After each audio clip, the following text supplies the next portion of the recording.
All right, what's going on? Welcome back to the channel. In this video, I want to break down 5 different things or different, I'd say, categories that you need to be looking at if you want to not just grow your money, but if you also want to become better financially. It doesn't matter if you just started a business. It doesn't matter if you have a 9-to-5 job. It doesn't even matter if maybe you're watching this and you're a college student. There's something in this video that you're going to be able to pull from and start working on right now. So let's go ahead and jump right into the first avenue, already the first area in your finances that I think you should be working on, or at least consider, and that's going to be credit. Now look, I know that depending on what side of the board someone's on, you could be a hardcore, you don't need or you shouldn't have credit for anything. Or maybe you're on the other side of the board and you're using credit for everything, right? You're using credit to travel, you're using credit to maybe hack your way into getting better credit cards with high rewards, or maybe you're using credit so that ultimately you can leverage that and start funding your businesses or start funding some of your ideas. Whichever side of the board you're on, in my opinion, credit is going to be one of those necessary evils. Again, depending on how you see it. I personally love credit for what you can do with it. Obviously, the system as a whole definitely does need to be revamped.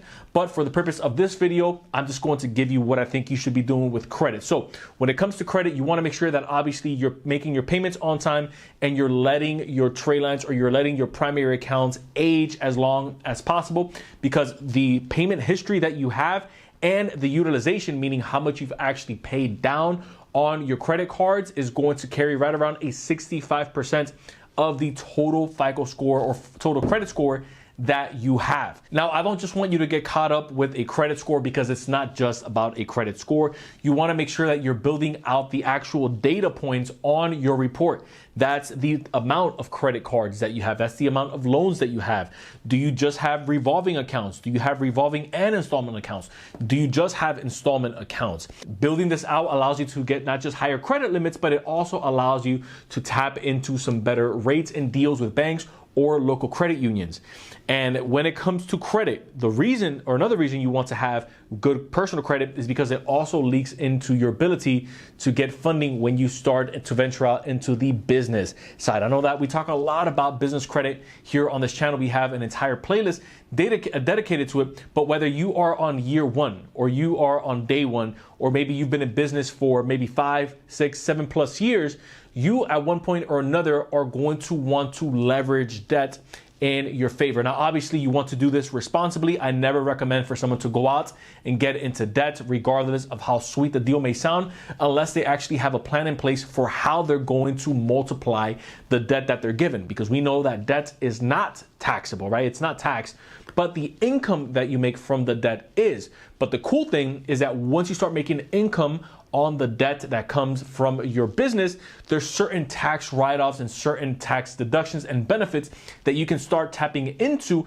and you can start rinse and repeating the process once you have that business credit built out. Another reason why I highly suggest that you start looking into business credit is because in the business credit world, you're able to access higher amounts of funding. So now you're able to make bigger moves faster. And in addition to that, it doesn't require for your personal, let's say social, or let's say in the credit world, it's known as being a PG, a personal guarantor. It doesn't require for you to personally guarantee some of the bigger loans or some of the bigger lines of credit going forward once you've built out your business credit profile. So a quick kind of run through on this is you want to add at least 5 to 6 trade lines that can be in tier 1. That's your Uline, that's your Granger, that's your Summa office supply, that's your Crown office supply. That's going to generate a paydex score, which you can get that with Dun & Bradstreet. If you have no idea what I'm talking about, I can go ahead and link, or actually I'm going to go ahead and link a video that kind of runs you down what things you want to add on your credit, on your business credit profile first. And I also have a business credit masterclass, which I will be linking down in the description as well. Now, this third one's important because if you want to make good decisions, then you want to be in a clear state of mind. And one of the things that holds people back from being in a clear state of mind is not having to worry about bills and not having to worry about money. Specifically, whenever you have, let's let's say a bill that you pay out, and now you're looking at your bank account and you start to notice, okay, wait a minute, I have more bills than I do money in my bank account. If you've never been in that situation before, then you consider yourself a blessed person. But for the 99.9% of us that have been in a situation where you're trying to maybe get into a new career, but you technically can't leave the job that you're at because if you do, you don't have enough bandwidth in the transitionary period for you to pick up your next job or your next gig. Or maybe you're trying to leave your 9 to 5 because you're trying to start a business, but like we mentioned earlier, maybe your credit sucks and maybe you haven't built up your business credit profile just yet, but and you're short on cash. Well, guess what? Looks like you're gonna be staying stuck at your job. And sometimes having some excess capital and having some liquidity also allows us to go into opportunities that may not present themselves when we unfortunately have the cash, right? So consider this more of an opportunity cost, what we can say a cushion or a hedge when you actually have money sitting in your bank account. Now, this is going to be, I don't like giving numbers out because this is going to be discretionary to every person. So for me, if I maybe have a bit more of a risk tolerance, I'm a single guy, I'm not married, I don't have any kids, then maybe all I need is 60 to 90 days of a backup fund so that I can make some moves. But maybe you're watching this and you're saying, wait a minute, I have 3 kids, all under the age of 5. I have a wife and I'm the only one working. Well, maybe for someone in your situation, you may want to be closer to 6 to 9 months of a reserve before you actually start thinking about making some other plays. And so this is why I think that beefing up your savings, having that emergency fund allows you to not just make better decisions because you're not worried about if this plan fails, what happens? Well, you know what happens.